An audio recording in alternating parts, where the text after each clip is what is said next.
Good morning and welcome to our monthly webcast. I am Samir Mehta, your moderator, and this is session number 136. I hope all of you are staying safe with the resurgence of the coronavirus all over again. We'll continue to share with you updates about how the hospital here is faring, how the practical methods of keeping the patients and the staff safe are paramount and working extremely well. In the meantime, today we have a complex coronary multi-vessel CAD case involving a subtotal LAD as well as the right coronary artery. In addition, there is also additional peripheral vascular disease in this patient, so it will give us a good idea as to which axis to choose. With this introduction, let me take you to the cath lab where Dr. Sharma and Dr. Kinney are standing by. Can somebody get me my leg? Good morning. Good morning, and of course, the COVID era. It doesn't, just when we thought it is disappearing, at least the word from Europe is definitely not good. Even here, July, August, we had single-digit patients. Now they're at Sinai proper, they're about 50 plus. So definitely has come up, but a milder variety. Last time we reviewed that your volume had touched and regained its pre-COVID status. Is that continuing? Yeah, actually September was even busier than pre-COVID, about 12% higher than 2019 September. And this month also is a good trend, and let's see where we end. Excellent. Yes, but key is that patients are coming back. There's no question about patients who are holding tight. They're definitely having events, and therefore and there is a less reluctance now to come to the hospital. And clearly with the increase consistently in structural heart and decrease in STEMI. Right. STEMI definitely is down. Definitely STEMI is down, yes. Right. Excellent. I heard you mention you have a guest with Dr. Roxana Meran. Yes, she just entered. All right. I'm saying hello, and we'll get the I don't know if you guys could hear me. Can you guys hear me? Hi. Yeah. Good morning, not only everybody. we see you and we hear you, Roxana. Good morning. Oh, good. Yeah. Hi. Thank you for having me. It's been really excited to be a part of this. Thank you for having me today. And these are our disclosures with myself. Kini and Samir has been a moderator all the time, and today we have Dr. Roxana Meran as a guest faculty. So this patient is our case number 136, who is a 74-year-old male, had a history of hypertension and end-stage renal disease, diet-controlled diabetes, and had a cath after the positive stress test. Always has mild angina, but has a multivessel ischemia on the stress MPI, which was done as a pre-renal transplant. So that revealed multiple areas of ischemia, and appropriately will show you because of the calcific 3-vessel disease. EF was near normal, and the patient was taken off the table and referred to our heart team discussion with a surgical consultation. And exactly the case is going to show the angiogram. This is the LV, little bit of anterolateral hypo. That's exactly was on the echo also. EF about 55%. We are not seeing the... okay, here we go. Yeah. Excellent. Yeah. Significant calcification even without cannulating the vessels. Huh? Yes. All right. Normal LV, mild hanging off the anterolateral wall. That's right. Minimal. Yeah. And this is the right large coronary. Dominant right. You understand? Okay, calcific mid RCA, which has significant disease and totally occluded AV continuation. You can see early bifurcation of the RCA with PDA, which is normal but fills the LAD from the left system. This is where we are. If you see this RAO view where you can see the LAD and the left system bifurcating circumflex, which is OM1, OM2.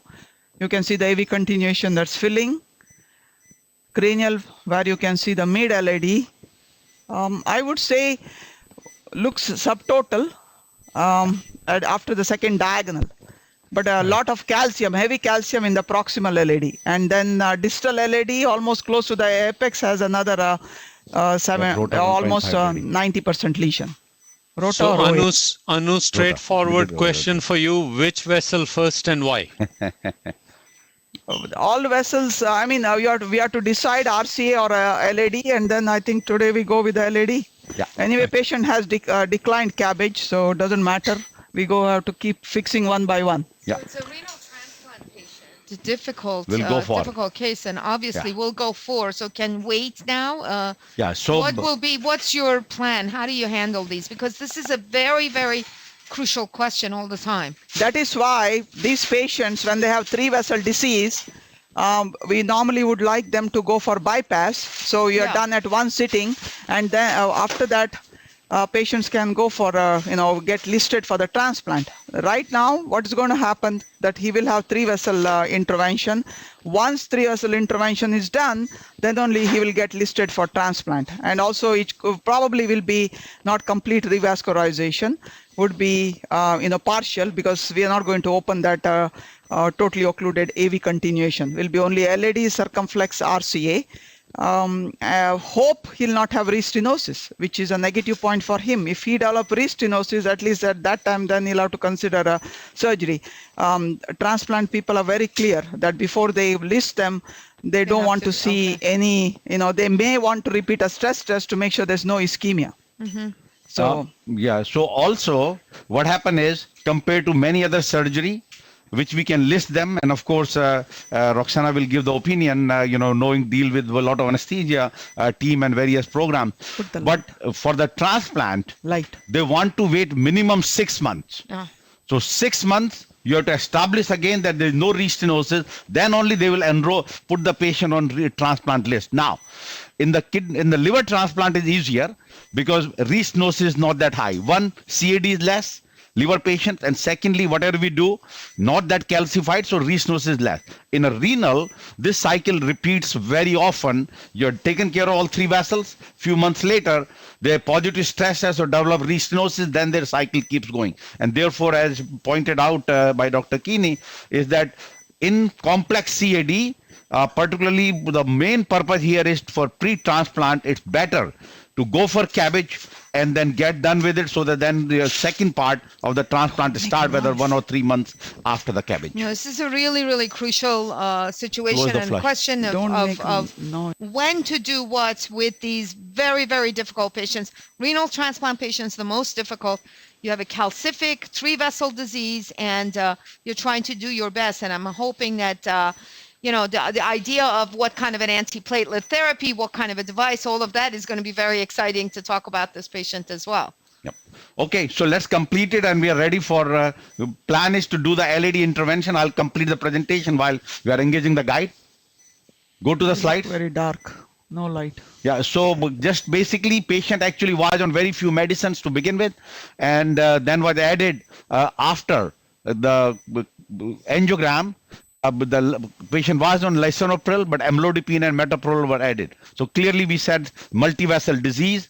You have already seen it, a high syntax score, but patient was referred for heart team discussion, and the CAB is recommended but opted for high-risk PCI. Now, the plan is for high-risk multivessel PCI, and we actually took a very limited views at that time, because the idea was patient go for surgery.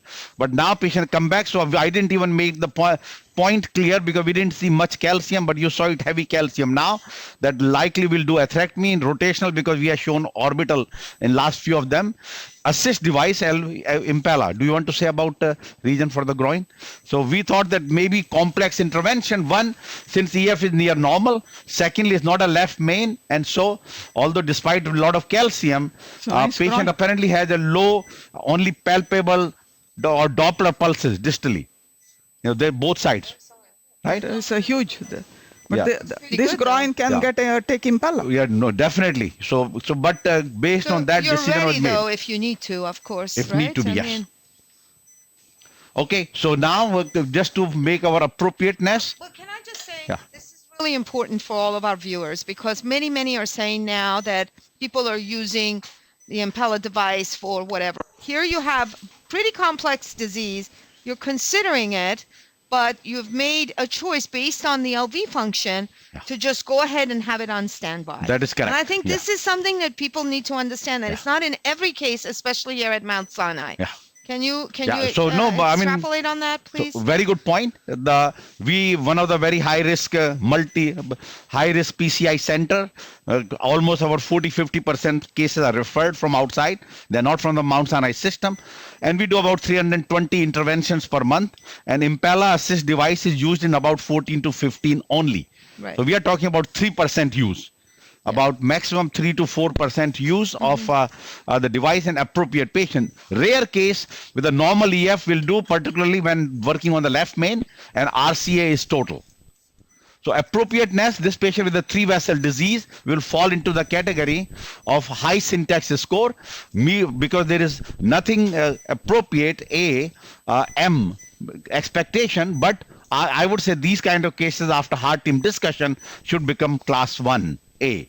Appropriate, because patient went through the regular process, and that exactly was all the guidelines have been, that patients that after heart team discussion is the decision to be made what to do with the patient. So now we ready for this kind of lesion, you need to go with the over the wire system. Even you decide for the rotational atherectomy of the proximal area. So let's discuss a little bit about what devices for this rotational atherectomy. Orbital Disrupt CAD was presented at TCT this year. Single arm study, but really good results. Especially in the proximal, mostly in the proximal lesion. This is not completely proximal. You're going to be going distal. Why would you consider that particular device? What is your thoughts about that? So you're the highest operator, the two of you together. Right. Highest calcific lesion operators of the world. Right. So question comes is, one of the existing two technology, and we actually have shown even last week also, they ask a question, orbital versus rotational. Here there is no preference, any lesion, any atherectomy can be done. The new in the armamentarium with the IVL, it will lithotripsy, that where we will fit in with a shock wave. So I would say that this is clearly just first trial was done and looked very promising, and I'll discuss with that as per because one of the point is our TCT trials, and but question will come that what will happen in the real life, and so this kind of case, in my opinion, those who have availability for this is in the chapter, those who have availability or the shock wave will use it, and then what is happening is that if the lesion does not crack, you can always use the atherectomy after. And combination of rotatripsy, combination of both in many of the lesion modification will be reasonable, and maybe that will cause slightly lower complication of slow flow and so. But this need to be done. But based on the literature, you can do it. I mean, in Disrupt CAD, they had a very excellent success rate. Exactly. Yep. So this could be the case that you can do without that. This is a good case for disrupt, type of patient that is using the shock wave for this calcific lesion. And they were quite severely calcified. The way they showed some cases and long lesions, 40+ millimeter, which is fall into this category. And surprisingly and pleasantly, very low risk of perforations and so with the device. So that's a very good thing. Yeah. That's a very good thing. Dr. Kinney, tell us about the wire you're using here and what you're doing here. It's a fielder wire. I'm trying to see if I can. This is the fielder with the fine cross. Yeah. Because of you may have to change the wire because of the tortuosity and the subtotalness degree of stenosis. To me, it feels like you're almost there. Gayatri. Yeah? Gayatri. You think you need Gaia? Let me know if you need an injection.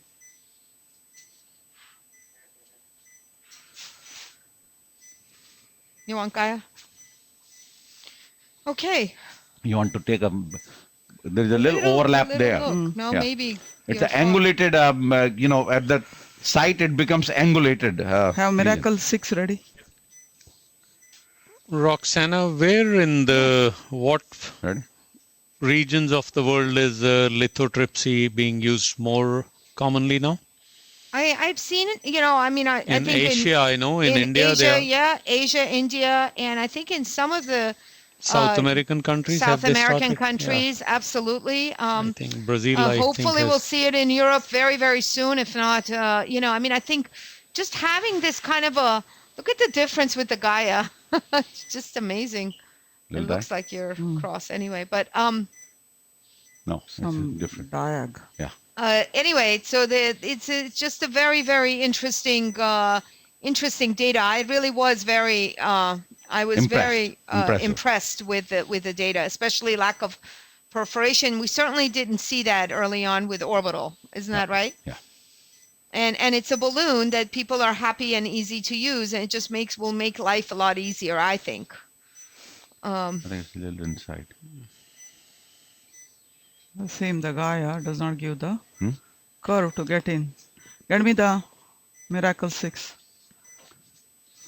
Or with that angulation, we can use the supercross or... That's it. That's it. That's Yeah, it. this is it. That's it.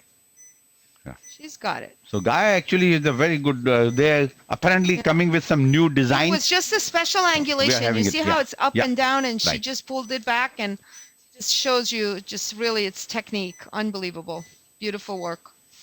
Great. Here, 1 second. I have it here for you. You have the curve there? Take it out. 1 fiber. Yeah. We need 2 bar. And now you will Or you go want to I think 1.5 will do. 1.5 1.5. Yeah. first. Yep. So we are ready with the Yep. 1.5. Here's the rota wire now, floppy, extra Flap. support. No, floppy. Floppy. So extra support, basically point is extra support cause a little more wire bias, but you need it particularly in the aortosteal lesions Yep. or somewhere distally, maybe ISRs. But otherwise the floppy is the workhorse wire. What is this? Oh, IVUS. Where's the? Here's the rota. Let's give the rota to Dr. Kinney. Yep. So this was that was the Gaia 3. Yes. And exchange to the Start to flush it. now the rota floppy. Now there seems to be a second lesion after the subtotal. I saw it, and the distal. That was the other thing. I'm surprised. That distal LAD looks pretty Can I tell severely you something? diseased, The and action is here. Yeah. Nothing there. But down even distally, Dr. Kinney, I saw. So I was thinking, even for bypass, what's the good target here for this LAD? I know the patient refused, but if you look at it, you'll see now after you open proximally, I think there's going to be a lesion just distal. Yeah, because in the collateral you did see from the RCA collaterals that there was an additional lesion. Besides the subtotal in the mid, there was another subtotal distally. Yeah, so a lot of as you're moving to go ahead, let me talk a little bit about some of the trials at TCT. Is that okay, Dr. Yeah, Sharma? so no, Or do you want to have that later? Yeah, no, we have the slides, the start maybe. But I think in the choice of stent, as you're moving ahead, I want to hear. So you can what talk you all about any, thinking not about the that. Zions and prospect, but other things and this but up. the choice of stent, honestly, right. is the question here. We've been kind of talking about the durable polymer and the change of going to a biodegradable polymer as a possibility of improving outcomes and healing, and stent thrombosis data, which really looked great, especially for the Synergy stent in the senior trial, in Evolve 2, etc. But the largest trial was a 3,500 patient trial. I don't know, Dr. Mehta, if you saw that trial, the HOST study by our Korean colleagues, where they randomized, yes, a whole bunch of different biodegradable polymer stents in one arm, and then the durable polymer, mostly Zions and Promis, in the other arm, and they showed no improvement with the biodegradable polymer. In fact, the events were higher for the biodegradable polymer. Did you see that 30. that study, the host? Yeah. So ACS study? Yeah, various stent trials of the TCT. I'll talk next month. This month I kept it. No, but that's a very good point. That Zions actually did very good in the TCT. Now you see it, a slow advancement and packing technique, same. Those who saw our 3 steps, always watching the blood pressure. So can you go over the 3 steps again, please? Yeah, same when we came in. Remember, advancer knob at Y connector and then the Dynaglide tap. So all those 3, which consistently we have been teaching that point, and that is important to take every tension from the bar. And always left hand on the guide catheter.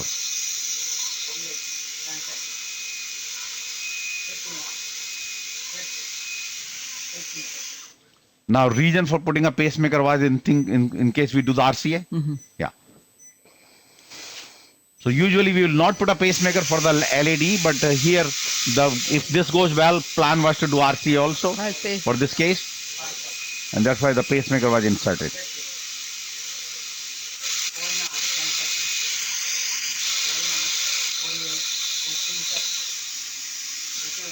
Little surprising, surprising how much resistance this lesion. Wow. Yeah, very calcific. Yeah.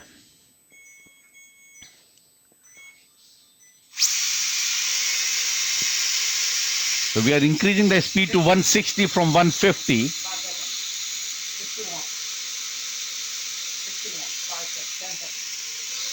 Hemodynamically is okay. Really? So the hemodynamic tracing also. Seems to be just hitting a cap there. Yeah. Yeah.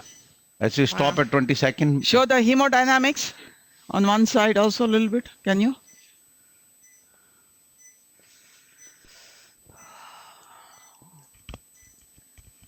The 2 waves are inverted Nice. a little bit more.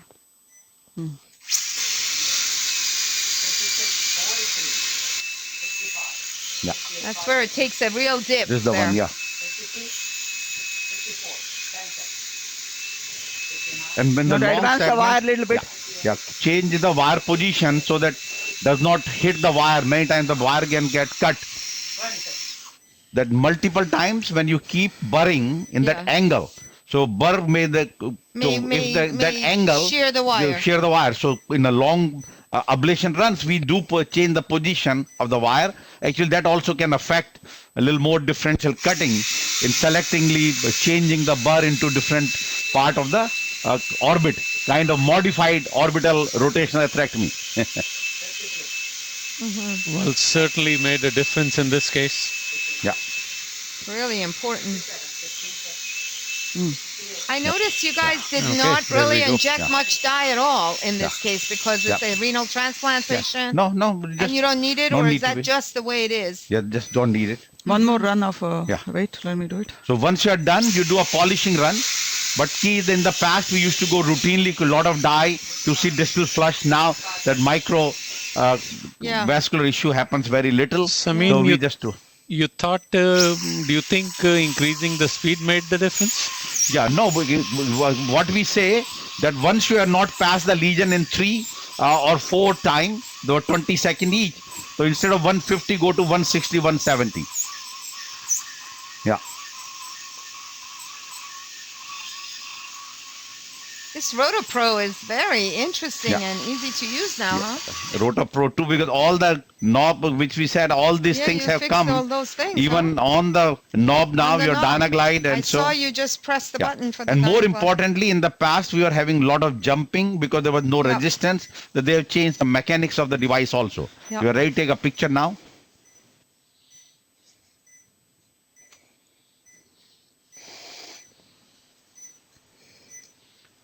Wire a little distal. Nice. Yeah. So You that see is that the distal? Looking good, and there are 2 distal Very lesions, big distal lesions, yeah.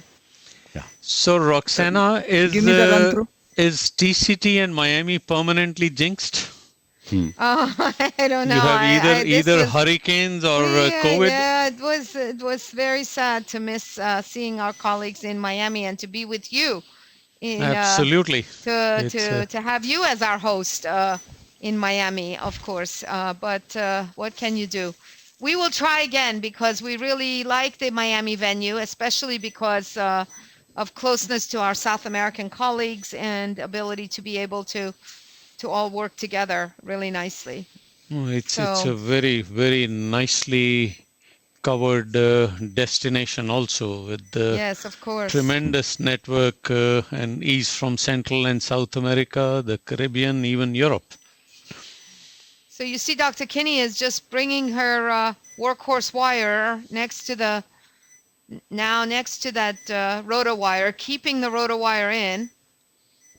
And now the post-dilating the lesion with the balloon and both wires in place. Play the last lesion so that we can emphasize on few points. This one 20 now.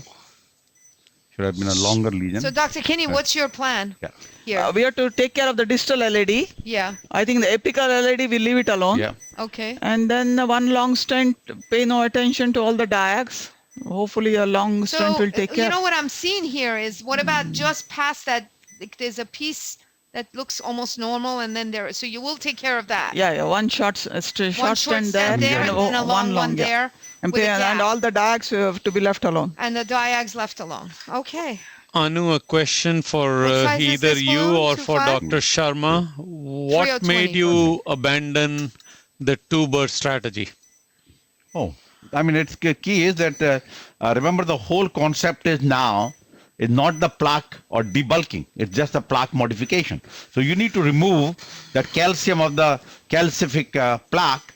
So therefore, once you have shaved it or cracked it, see how nice and then it will expand now. But at the same time, your balloon ruptured. Yeah. So what happened is, many times, what happened, even you did a small burr, 0.3, 0.24 a burr to artery ratio, no, ruptured. No. This one. Get a new one, longer. How high was that balloon? No, I didn't. Only 12. It's only 12, but calcium spicule sometimes will give rise to 3 or 30. Yeah, 3 or 30. Yeah. Because you want to go a little more distal, so you might want a 275. No, it's a large vessel. No, large vessel. Vessel is large. Okay. So so coming back to the point, so we learned that modification with a one burr is good, but at the same time, you have to leave the choice. You see, we still left the rotor wire there. One of the purpose of that, if that guide will allow to upsize the burr, then you leave, because now we have 1.5, it's a 6 French guide, we can go up to 1.75 if necessary, if we cannot crack it. Now, second purpose of leaving the rotor wire is that it will do a little different kind of a modified single blade cutting balloon. But more importantly, that yes, about, I would say, in our complex cases, about 10% we do a staging, upsize burr, and about 2 to 3% of the 100 cases we'll use 3 burrs, because those are the type of cases which are referred to us for that purpose. This is the 12 atmosphere now. Okay. You want to talk about the trial that you want to do with and then with the rotor cut? The question comes is that what if you want to go even undersize the burr artery ratio and get the benefit with the cutting balloon, and that's the key, rotor cut. So we are designing with Dr. Mehran IVUS trial of 60 patients to see the proof of concept. The rotor versus balloon, a high pressure balloon, or maybe small rotor burr and cutting balloon, will it give a better lumen, better stent expansion, less malposition of the stent, and so it need to be, once we have some data, preliminary data, then we definitely will go for major. And maybe less CKMB as well. Imaging would be with the IVUS or IVUS. OCT? That's with the IVUS. Yeah. IVUS. Mm-hmm. We're hoping to do that as a proof of concept, and hopefully, if this works, then bringing it to a larger venue. Let us 15. Roxana, how was high pressure? I didn't take it further down. This thing. Okay. It's a short lesion. Yeah. How was the online attendance? It was really excellent. We don't have the final numbers, but definitely we were able to capture a huge audience of multitudes of different. 15 and 8. Oh, look at that! You're right. Okay. Yeah, it looks much better. I thought for sure you'd have to go to that apex and do. It's just flow. Apex will improve. It's improving already. Yeah. So it was a really good. 3 or 15. Excellent. You think 3.0? I think this is a 3.5 vessel. Yeah, no, proximal stent will be 3.5. I want to put a stent first here. Okay. Okay, the distally first. D3 is losing flow. I guess we leave it alone. Yeah. That was a very small vessel, yes. So the impressions online were incredible. I think you saw the social media was just really kind of trending, all of the important stories, and we really did had a fantastic audience of multinational across the world in all different time zones, and now the entire content is available on demand. So it's and then get us a three great to have. Roxana, what is the attitude of the sponsors vis-a-vis when they are doing a live versus a dedicated online? Look, I mean, I think many people, one of the things that people told us is that they didn't feel like it was a virtual. It really felt very live. There was a great chatting. Look, it's the best we could do, and I think everyone was just so happy to have some level of education, and it worked beautifully. We were really pleased with the audience, with the engagement, with the ability to reach our peers. It just felt great. Take that second wire out, or you not yet. Once we place the stent. No. Okay. So it works as a buddy wire. Once we leave the stent, then we take it out. So you want to talk about that a little bit, because the distal stent you placed already. No, that was a balloon. That was a balloon. Yeah, so definitely before putting a stent, we have to take the. Okay. So now we are putting a stent in the distal LAD. So and then we'll do the 3018 Zions. 3018. You just dilated it with a 30 balloon. Yeah. So 1:1. 50. Calcific lesion balloon dilation is NC balloon 1:1. 1:1. Make sure we have a good expansion. And one stent is not going to take care of the mid and proximal LAD. We'll put 138 and we'll put a 3.5 in the proximal LAD. So the second wire is working like a buddy wire, bringing the stent looks beautiful. And now we'll take the wire out. Your balloon was shorter than your stent. Yep. You're taking now the wire out. Okay, good. Your guide is very nicely engaged. Sorry. Okay. Maybe too deep. Okay, ready? Good. Go up. Beautiful.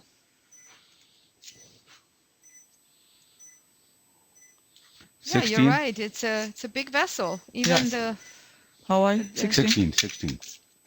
The question is 3.538 may take care of the proximal or longer? I think you need to 38 be longer. No, you need longer. You need longer. So that 48 millimeter stent has been a good stent, no? Synergy, yes. And then soon we'll be starting with the Zion 48. The Onyx stent also comes in that as Ready? well. So, and they've had a great result. Samin, all I remember is that the long Merrill stent has been there for years. Huh? Yep. 3.0? 3.5.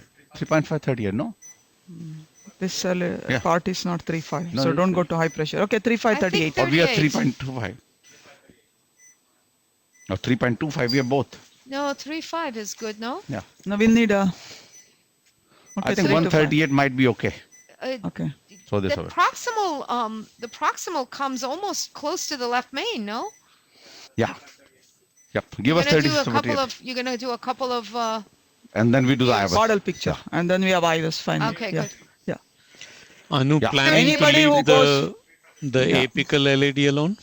Yeah, that will leave it alone. It's coming back. And, she wanted to leave it alone. I was like, wow, and look at it. It's plumping up.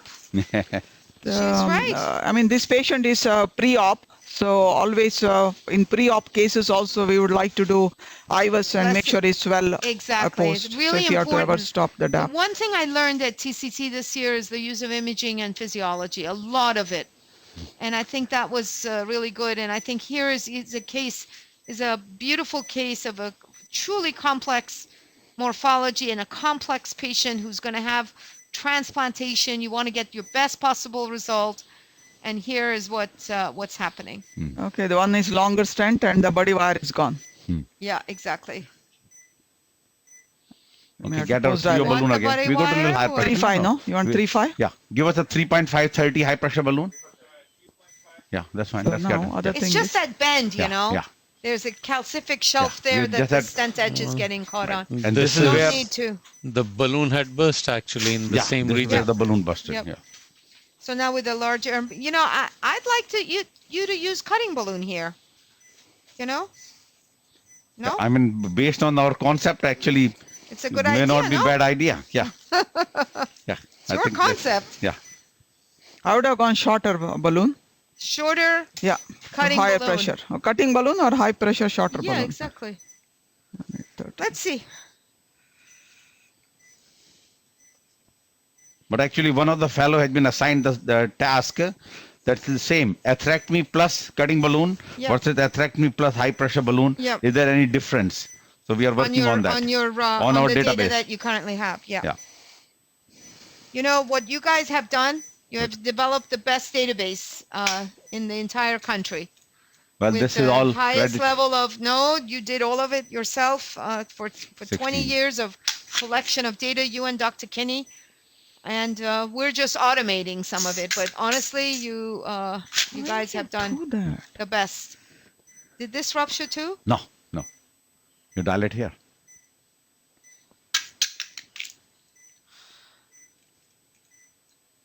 This is a 3.5. 3.5 and nicely expanded at 16 atmosphere. Okay. And now the long stent will go. Yep. Hopefully it'll pass. Yeah, it will pass now. Because I think that area was not fully on that bend. Go to high pressure, yeah.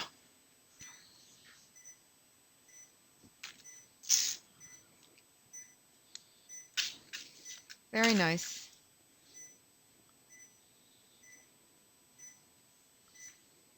I'll take this away.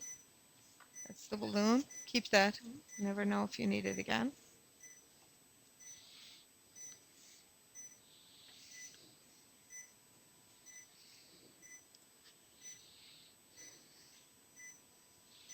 This is a beautiful case, honestly. Just such a didactic calcific lesion case, difficult wiring, all of that, all of this. Look at that. You need a 2. Beautiful. 2, right? I told you. Okay, hold on. Okay, no, good. I think you're good. Some dye? Hold on. Yeah, Just a little bit back. I think you got it. Good. Yeah. No, distally we are good. Okay, go up. Now don't go too high. Distal vessel is not 3.5. Okay, 12. Good. And But then we have proximally we can post dilate proximally. 375 high pressure balloon. Then we do IVUS. Okay. 20. You want 12 or 15? 20. 375 20. But before that, let's do a caudal picture and evaluate if you need a short stent. Picture that we didn't miss the edge of it. Yeah. Also, we are very cautious about the radiation. No, I see that. You're great. You need to include a radiation, radiation session. safety is incredibly very important for all of us. You see? Especially for us women. Okay. Cranial picture to see distal edge, then caudal picture, proximal edge. Looks Beautiful. good. Oh my goodness. Everything. No, I think you got it. I need a very 375. nicely. The proximal edge, I think you got. Let me see. The D1 was hanging by the rope, is still hanging by the rope. Well, you just give some. We have to give some medicines anyway. We'll get better. Okay. Yeah. They have the full cocktail. Go. Beautiful. Fine. I don't think we need Really anything. good. We can actually do the. I'd like you to do the circ quickly. It looks No, like that you will be can do it. bifurcation. It'll be a That's mini another, crush. That's for the next month's live case. Yeah, actually, we can use this patient for 3 live It would cases. be great to have, seriously, because it's a great teaching case and you want to stage these procedures. One of the things that people are talking about is how are you staging procedures? In what way are you, what are the Sharma, what are the indications? Who should get What's staged? your guideline? And which lesions should get staged? Yeah, exactly. What are you doing with that? No, I mean, the majority, once you work you on need? those complex cases, A you what? do High pressure. Yeah. High pressure. Yeah, see the show. So we go to the slides now. So show the last picture. Let's show the discuss then. Yeah. I'm just going to post Yeah. it and then I'll do the IVUS. Yeah. See that we That are. distal side, I just think it's just a little more nitro. Will help that. Or You maybe mean a little apical massage. LED? Yeah, or maybe to put a little 2 of massage 15 of a balloon. Okay. a 2 Or you can put a balloon, little 2 of just a 15. little, Nothing wrong in that. Just a little. Okay, get a 2 or 15 Massage. balloon. 2 of 15 balloon, compliant. Yeah. Just so that you have good flow. This pressure is correct. Yeah, Yeah, we it's gave just little we gave good a stuff lot right of, now. stuff to for Sorry, flow. but the verapamil and nitro. We're giving fluids. Roxana, question for Yeah. you. Any resurgence of the bioresorbable stents? Well, we saw the Prospect Absorb presented by Dr. Stone, which was a really interesting study, I have to say. And it was only 200 patients, 190 patients, so it's very small study.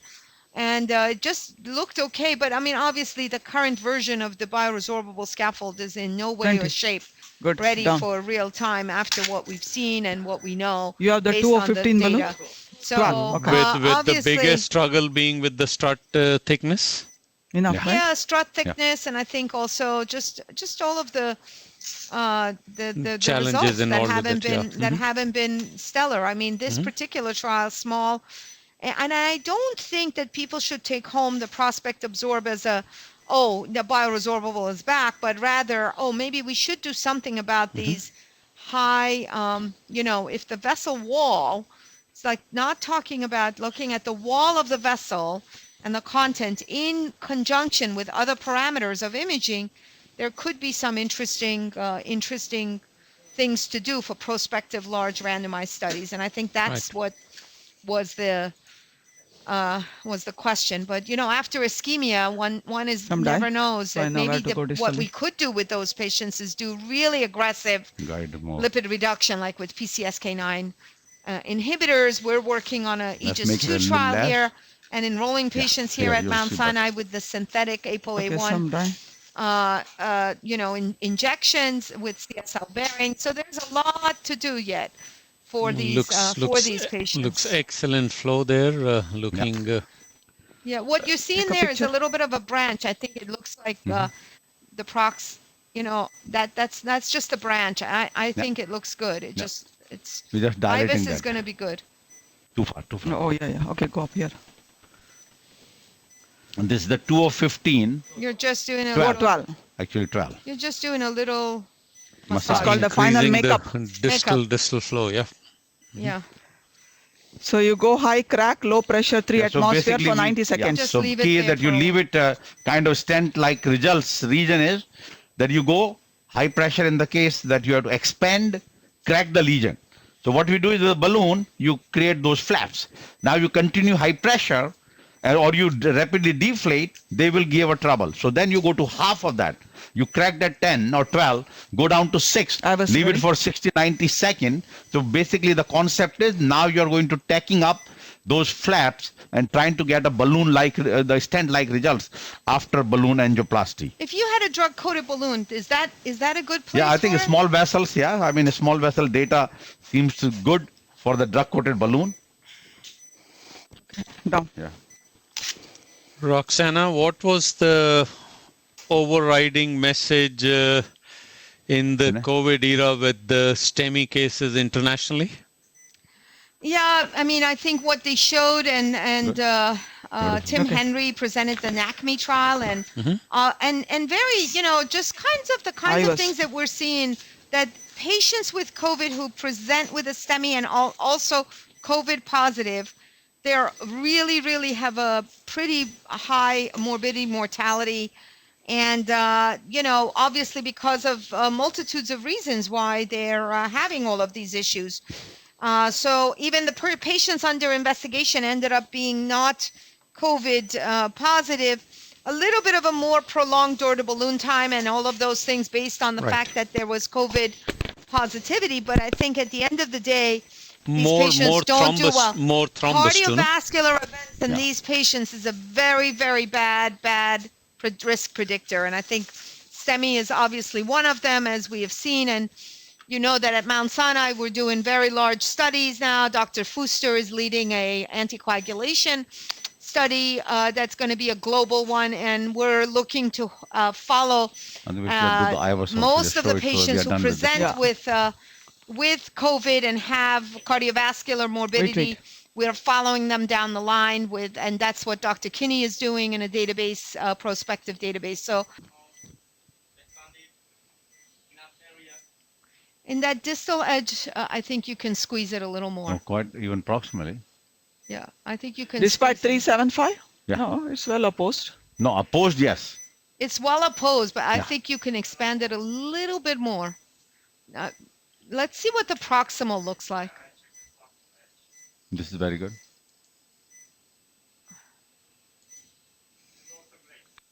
Because that vessel in between is a 4-0. There's a little bit of plaque there, but nothing to do anything with, and it's beautiful. You really did a great job. There's no edge dissection. Now, proximal plaque, give us a cross-sectional area. The one we thought we were going to put a short stent. Okay, done. Stop. I don't think you need to. I think it looks good. Just go to the proximal edge, only. Distal edge needs a little more squeeze. I think you can go with a 4-0 balloon. But I think the proximal looks good. No, that's distal. No, that's proximal. Oh, proximal. Okay, yeah, proximal. Okay. Yeah, give us the cross-sectional area. Not here. There are some calcium nodules there, though, huh? Yeah, still. No, not there. There's a tighter area. Coming. Come left. Yeah, no. This is it. No, a little bit more in. Go in more. No, proximal. Proximal. Yes. Yeah, there. What is that? I think it's a good lumen. A lot of calcium. 6.57, good. Okay. No, but the lumen looks good. I mean, question is, do you want to expand it further? I would. And that is the key. That what do you do with after you have done this imaging? Opposed, yes. No significant dissection, yes. Only question is, do you want to get a better lumen, bigger lumen? And that is where the whole concept of the ultimate registries and trials and so has been, that by giving the post IVUS that you made the lumen bigger, whether it's a 7.5, you made it 8.5, and that should drive your better outcome on the long run. You know, in TCT, the target FFR was presented, and target FFR, to get a 0.9 FFR, that only happened in a third of the patients after PCI. Yep. And even with the best possible pushing, they couldn't really reach to what they wanted. They never reached their target. So it's just showing you that we are, there's a lot of cases that we are, What do you want to say? We can do more. Right? You don't want to squeeze. I think you want to squeeze the distal, Dr. Kinney. No, I'm not sure. A lot of calcification there too. So yeah. I would squeeze that distal. It's just not 100% perfect. That's the proximal.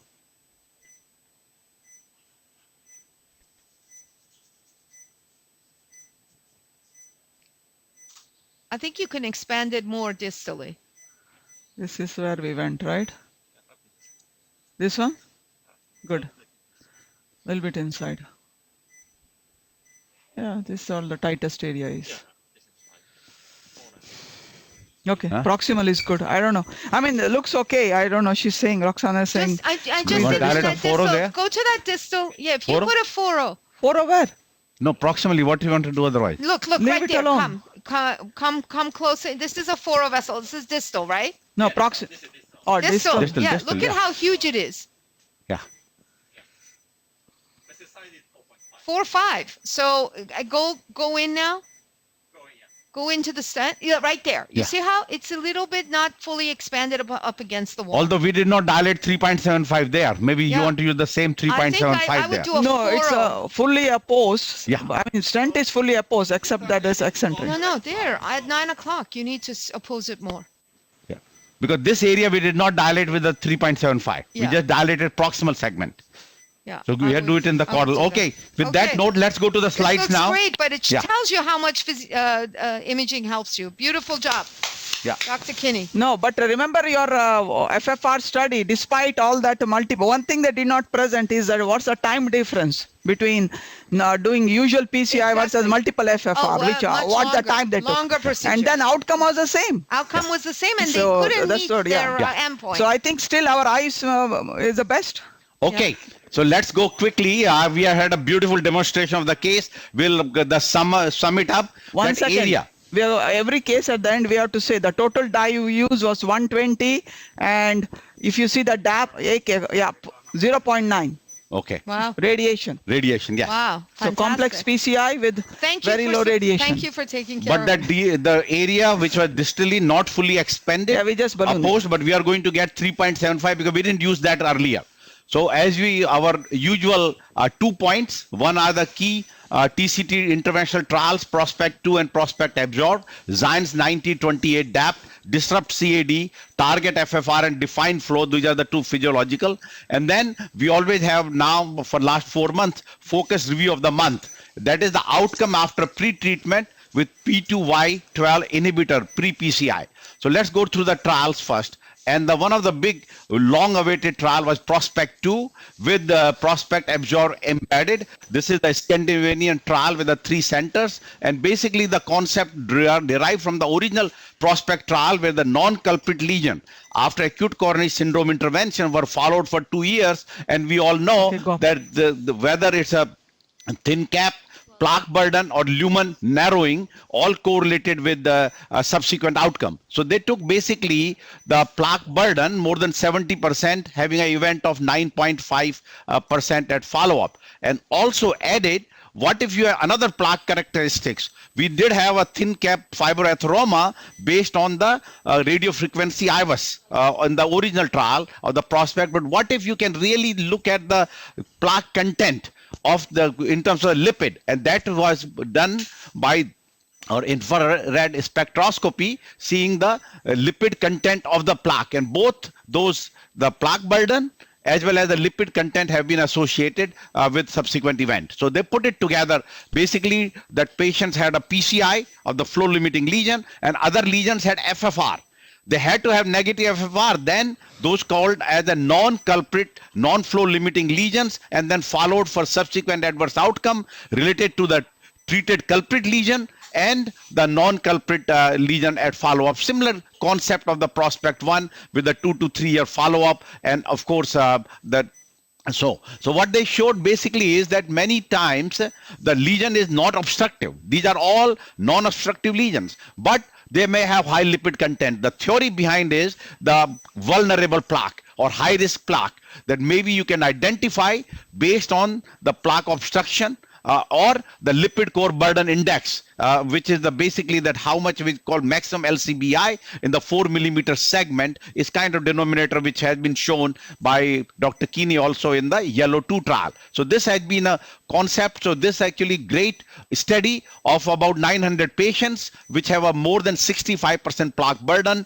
and within there then patients, I mean, of course, all the imaging were done and based on the high risk characteristics were followed. But those who had more than 65% plaque burden FFR negative were also randomized to basically the absorb BVS or just the continue guideline directed medical therapy. So 93 patients of the 182 who had non-flow limiting lesion, more than 65% plaque burden. There was no correlation with they did not make a criteria for the NIRS, the lipid content, but only just with the plaque burden were randomized because this was the same device. They could do IVUS and the NIRS with the same catheter. And I know the company was there one time and it has been gone to Japan, and I think it's coming back again. Yeah, so it's coming back. So it may not be available for everybody at this time, but the patients then followed for about 2.5 years and so. So basically what idea is that many times you see this plaque, and of course the plaque doesn't look bad or obstruction, but high lipid, and that subsequently patient developed event, as you can see one illustrative example. So what did they see? Basically, I would say classical replica of Prospect trial. That is, total MACE occurred in 13% of cases, and 2/3 of that. Remember in the 24% in the original Prospect, half were culprit, half were non-culprit. Here, actually non-culprit was much higher because one, they were more of a simpler lesion, and particularly that of course more aggressive therapy and so, but non-culprit lesion related MACE occurred in 8% of cases compared, and overall individual endpoints are here. So just to say that non-culprit lesion give rise to event even they are non-obstructive at follow-up of 2.5 years as shown here. Now, what about your individual parameters of the angiographic or IVUS and NIRS characteristics? One, with the maximum LCBI, they came up with a cutoff of 324. I know cutoff have been 400, 200, 600 in various trials, but they came up with the maximum of the 324, and there was clear-cut big difference if your LCBI of 324 or below. And then second was the plaque burden of 70%. Remember, it requires 65% for entry. So 70%, again, higher plaque burden, higher is the event rate. And the third one was, which is same from the prospect originally, or MLA, less than 4. Again, big difference. So seems to be that whatever we learned in the prospect were confirmed in the prospect 2 trial with the added the importance of the plaque burden. And so three things: maximum LCBI, plaque burden, minimum lumen area, all correlated with the subsequent event rate at 25 months follow-up. So if you take two of them, plaque burden and maximum LCBI, event rate is 7%. If one of them is less, it goes down to 1 to 2%. So this basically add to our understanding that should you be taking care of these high risk plaque. And that actually was the second part of the study, which has been accepted in Jack, but not fully published yet, because it still requires some a lot of issues. Do not means corrections and so, but yes, has been accepted. And basically, this is, as I mentioned, 182 patients had a more than 65% plaque burden, and they were randomized to guideline medical therapy in both, but 93 got absorbed and 89 got no absorbed. So these are the patients group. Now, within the whole NEARS paper, which has not been published, only presented, but the absorbed part has been published in JAC with the final submission. But key is that to see what happens to these about 180 patients at follow-up. And you can see clearly the BVS plus guideline directed medical therapy or guideline directed. So overall, in terms of the baseline features were not different, nor the near finding, as well as high risk plaque morphology were equal because they were randomized. That's the power of the randomization. But let's see what happened.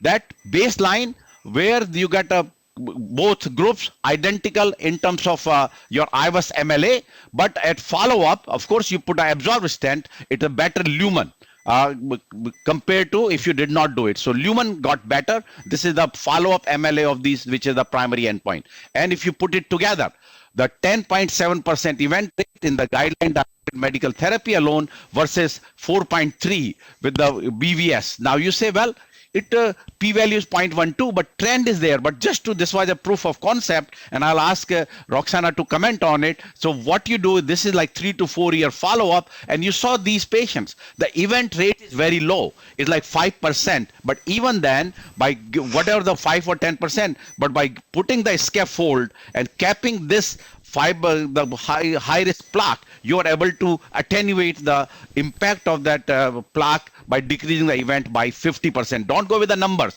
whether because it didn't make a p-value. But question was that whatever the event rate, knowing the stents are very safe nowadays, very low complication, event rate decreased by half. So first of all, I think we shouldn't even discuss the event rates, except if there was a signal of harm using a treatment. And I think what this is showing us is that now this is a fair game to go ahead and do a prospective study. But guideline treatment is very different than guideline treatment in different parts of the world. We say, oh, it's medical management, and we all know that these cholesterols are still very high.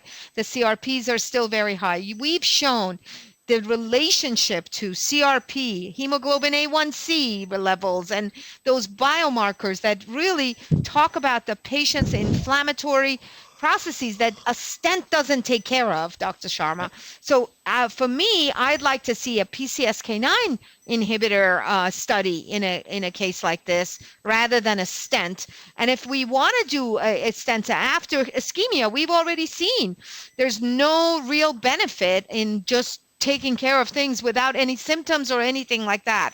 So in my mind, I would like to see this in really pushing forward in looking at driving the LDL levels down.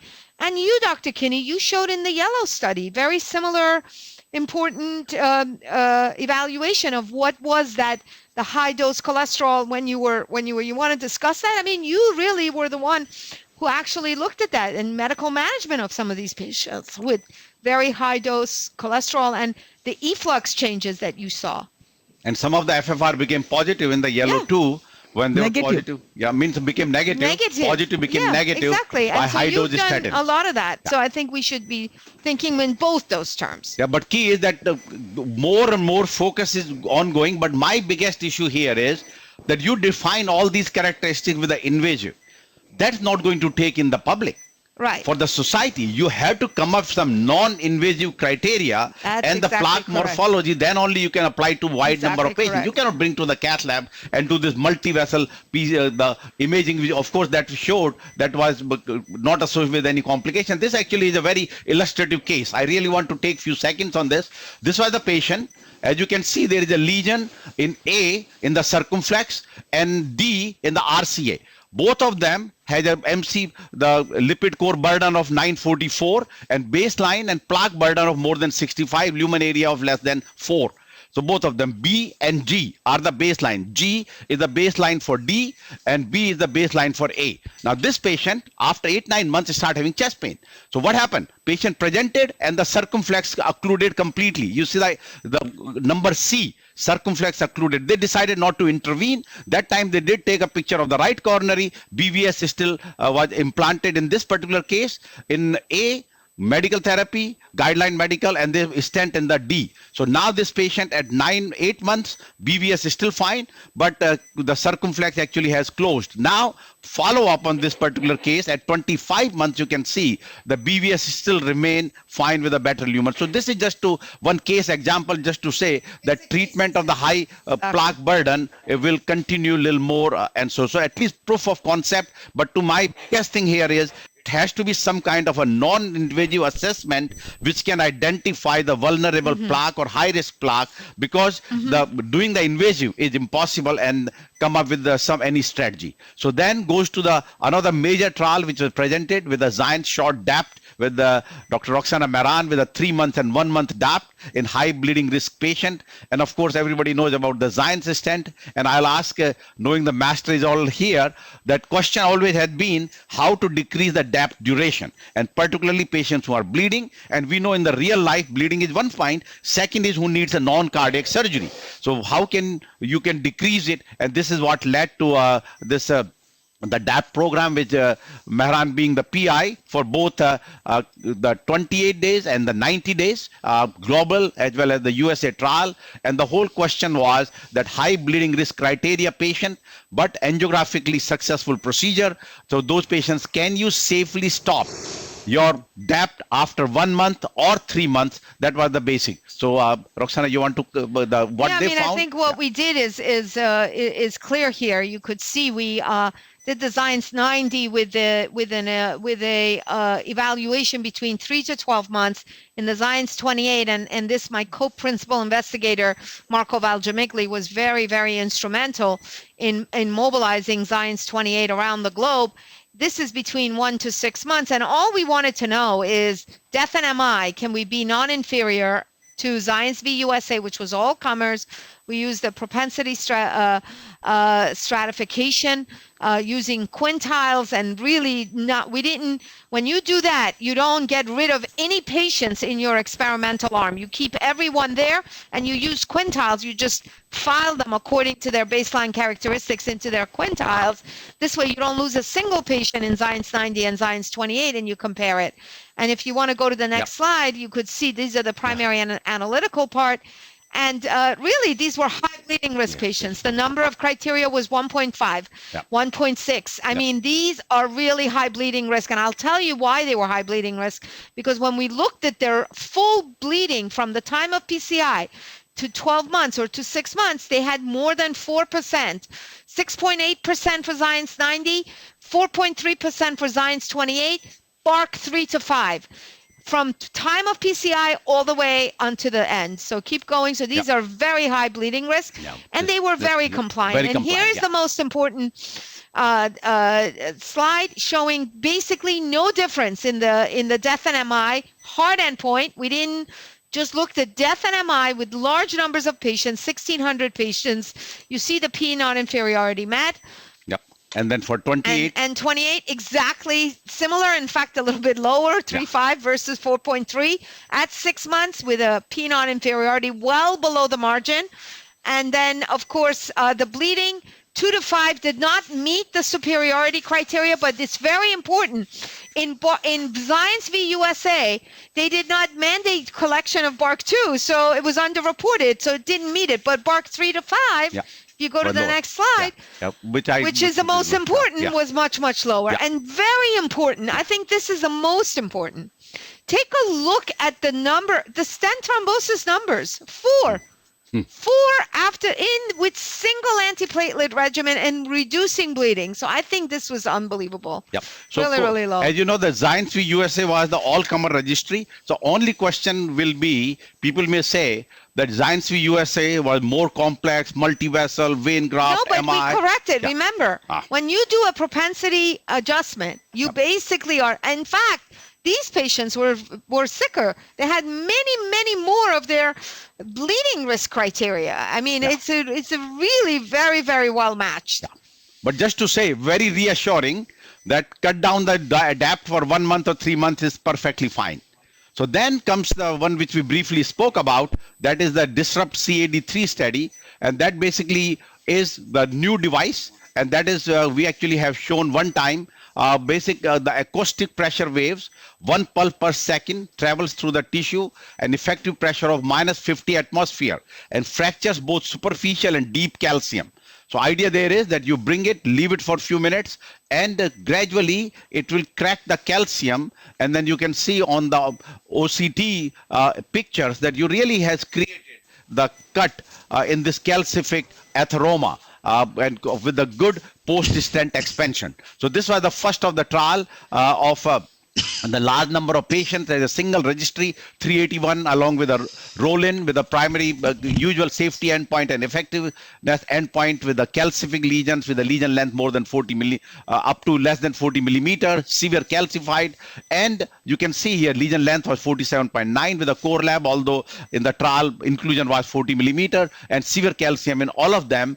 And procedure time of about 59 minutes. Pre-dilatation was in half. So my only question comes is, in these cases, half of them were pre-dilated before delivery of the IVL device. So IVL catheter. So that basically, need to see that some of the tight lesions you may have to do with a balloon and then you deliver. But whatever it is, that is the strategy of 384 patients. It's still a strategy, and I think it's a great results. I mean, you're going to show the results. So basically, the diameter stenosis improved, and then the most important, very impressive here is that angiographic complications. You can see here overall very little, 2.6% with a dissection, no perforation of the device. I mean, and slow flow, very little. And so overall, excellent angiographic. And this is got the performance and the safety goal of 92.2 versus 89.9. Their projection was 84.4. And these are the individual endpoints of the MACE, largely driven by non-QVMI. So overall, the 30-day endpoint was very good. Now put it in perspective. So angiographic success with the residual stenosis of less than 50%, and so is about 30% in about 96%. So I also want to give just comparative data of 3 recent trials. Orbital atherectomy in Orbit 2 trial had 98.6%. RA in Rotational trial was 96.7, and remember latest RA in Prepare Calcium was 98%. So yes, few percent point, but non-significant. But most impressive is lack of complication. Exactly. So yes, maybe overall success rate may be slightly lower, couple of percent point, but no complication in the large series of patients. And so another thing which they found, that while you're doing the IVL, there was a ventricular capture. But that, ventricle like a pacemaker, although it did not have any long-standing side effect as noted in the trial. So this is another device. We'll have it, and quickly just finish the 2 of them. Briefly, I have already spoken about the target FFR. Idea was, can you optimize, which is on the left side, that is physiological guided incremental optimization strategy if you want to get a FFR of 0.9 post PCI. So, and one is the control group, other one you want to do it and change it. They have the whole algorithm what to do. In these cases, 260 patients were randomized, and you can see here, this is very nice. Of the 238 were evaluable by the core lab, that in more than 9.9 occurs only in 1/3. Amazing. So then 39% between 0.81. More important is almost 30% has significant FFR. Post PCI, as if you are unsuccessful if you go with those definition, the various causes of FFR has been shown. Many of them have distal disease, and they also found that even if you find the FFR, you can take care of it because you do a application of your optimization. But many of them show diffuse disease, you cannot do it. You can put patient may not tolerate and so on and so forth. And this basically boils down to that, yes, you define FFR is low by various technique, post dilatation, putting second stent, you will improve the FFR and CFR. And basically found that if you did post dilatation, their goal was that you'll improve by 20%, but they improved only by 10%. So again, did not make the criteria, and less than 0.8 occur in lower number of these patients. So seems to be that it add to the fluoroscopy time, which Dr. Keeney earlier asked. Contrast use, fluoroscopy, by doing all these multiple runs, you will add to it. But overall, the concept still remain that some cases optimization, because many patients after good successful PCI continues to have chest pain, maybe because they remain physiologically negative in terms of the final results, because even SAQ score did not change even with your physiological optimization. So this basically, the last one just I want to add, the defined flow, which is the CFR and FFR assessment. We talk about CFR and FFR, and why I wanted to show briefly is this coming back. Remember, on the lesion is FFR, PAPD. Then your microvasculature is IMR. Abbott has a device now, the wire, that you can check the index of microvascular resistance, which has been shown for diabetic and many patients with a diffuse disease. Also in women. And women. Yeah, exactly. So CFR combines both FFR and IMR. The issue has been, what is the correlation with the CFR and FFR? I want to just take it quickly. Idea this is that what if your FFR is less than 0.8, but your CFR is more than 2? That is the coronary flow velocity. That means those patients should do very well. So this is where they wanted to see FFR less than 0.8, but CFR is more than 2. Should you defer PCI on those cases? Compared to if CFR is less than 2, you perform PCI. So right side, usually we do PCI and FFR is less than 0.8. But question is, if your CFR is more than 2, even better? Yeah, that can you do it? And this is goes to algorithm, but this is the key slide, which is here, that on the top, that if your FFR is less than 0.8, your CFR is less than 2, has the highest event rate, as you can see there, of 14.4%. But if your FFR is more than 0.8 and CFR is more than 0.2, you have the lowest event rate. So question comes, what if your FFR is less than 0.8, but your CFR is 2, is equal to your FFR is more than 0.8 and CFR or less than 2. So seems to be CFR does matter. And this basically, they put it simple, the natural history, FFR or less than 0.8 and CFR or more than 0.2 is not non-inferior to lesions with FFR of more than 0.8 and CFR of more than 2. Yeah, so this basically is that is not non-inferior. Not inferior, not non-inferior. So basically, I don't know whether CFR we are going to use it. Criteria that so just the last one very quickly, that outcome after pre-treatment with P2Y12 inhibitor pre-PCI, people talked about it last time, and this is our focused review, came out in JAMA from the SCAR registry, that what if you preload the patient with acute coronary syndrome, which has been teaching, because those were the guidelines. ESC guidelines said to start P2Y12 inhibitor as soon as you possible in ACS syndrome, and then they go for PCI. ACC guideline did not say when you should start. They say is recommended. So this basically the practice change. This is the data from SCAR and the large number of patients pre-treated versus not pre-treated. As you can see here, more importantly, that the patients, large number of patients because of practice pattern treat, and what they found is difference in pre-treatment and no pre-treatment, no difference in death, no difference in stent thrombosis or death at 1 year. In hospital bleeding numerically were lower in the pre-treated patient because those were the risk adjusted. So unadjusted odd ratio was 0.7, but adjusted odd ratio was 1.49. That basically means that if you adjust and you give pre-treatment, you have 1.49, 49% higher chance of bleeding. And this actually put it together in here. In hospital bleeding is low, but if you do adjustment, that you have higher bleeding in the patient with the pre-treated cases. Now, then we said, now everybody went away because guidelines changed. No need for early use. So basically, after 2016, decrease and see what happened. So by changing the routine practice of routine pre-treatment versus pre-treatment in one of the county there, they found a decline in the in-hospital bleeding, decline in the post-CABG bleeding. So seems to be that pre-treatment is not necessary. And this is basically conclusion is the cohort study found that the pre-treatment of patients with ACS with P2Y12 receptor antagonist was not associated with improved clinical outcome, but was associated with increased risk of bleeding. And then I put it together. Hence now, after 3 randomized trials across early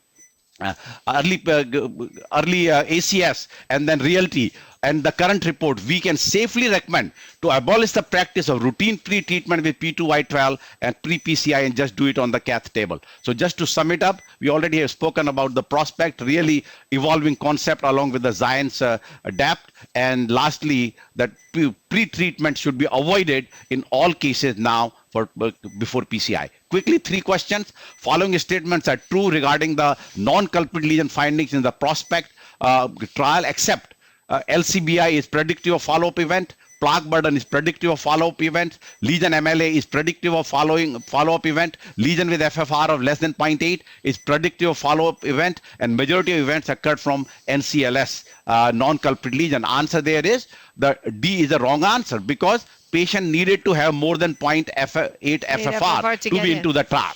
Yeah. Second, following are the true statement regarding the post-PCI FFR in the target FFR trial, except about 30% patient has less than 0.8. Physiological guided optimization makes FFR more than 0.8 in majority. Physiological guided optimization increase FFR, CFR significantly. About 40 to 50% patients are appropriate for post-dilatation and stenting, and about 30% of patients have FFR of more than 0.9. Clearly, the wrong answer here is B, because it only increased in about 38% of cases, not in majority. So last question, following are the true statement regarding the impact of pre-treatment of P2Y12 inhibitor pre-PCI in ACS, except there was no significant difference in ischemic endpoint. There was no significant difference in cardiovascular death at 30 days. There was no difference in risk-adjusted bleeding post-PCI. There was higher bleeding post-CABG, and there was no significant difference in stent thrombosis. And clearly we know risk-adjusted bleeding was higher with the pre-treatment, and that is the wrong answer. And with that, we end our today's presentation. A very comprehensive view. Just stay there for a moment. A couple of programming parts, particularly because Dr. Mehran is there. You're holding a New York Transcatheter Valves conference in December with the 3 of you as course directors? Yes. And Dr. Tang. And Tang and Laraka. So this will be on, doing again the virtual. We did a top 10, knowing that the virtual now getting more attendance. We used to get 150, 170 people in clinical cardiology. Now we got about 388. So it was a big hit. So based on the success of that, we thought we'd do a top 10, our New York valve course, which will be the 3rd year this year. And we have an amazing faculty. Yeah. The key lecture will be delivered by a very top-notch faculty in the world. We are so excited about this. There'll be lots and lots of discussions, and there will be live cases, which will be fantastic to really get everybody together. December is a great time to come to New York, so we bring you through virtually, but then hopefully in the years to come, this will multiply into one of the largest valve meetings, and I believe it will be great. And I can't wait to see all of you virtually. We'll start tweeting about this. I want everyone to tune in, and hopefully your channels, through your influence, Dr. Mehta, will be having lots and lots of people watching this important symposium. Get you lots of international attendees, including from South America.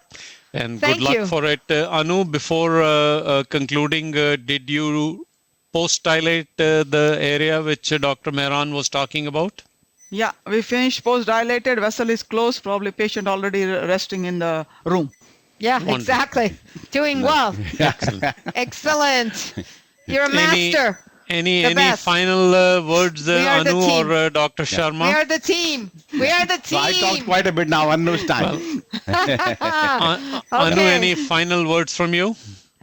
No, my only final word would be with the IVL therapy. With 50% required pre-dilation, essentially trying to say that this case, because before we started the case, you guys discussed that case would have been used. You know for sure that balloon would not have crossed this vessel. Yeah, and for me, how lucky I am. Look at this. I get to work with the two of the best in the world. Two of the best in the world. How lucky am I? Thank you very much. Thank you. And Anu, excellent case, valuable tips. When would you be planning the RCA? This is earlier. No, Will predicted he wants us to do it for next webcast. Yeah, that's good. Okay. That's a good idea. Yeah. Would be fun. With this, we come to the conclusion, and we'll see you for the next session on November the 17th.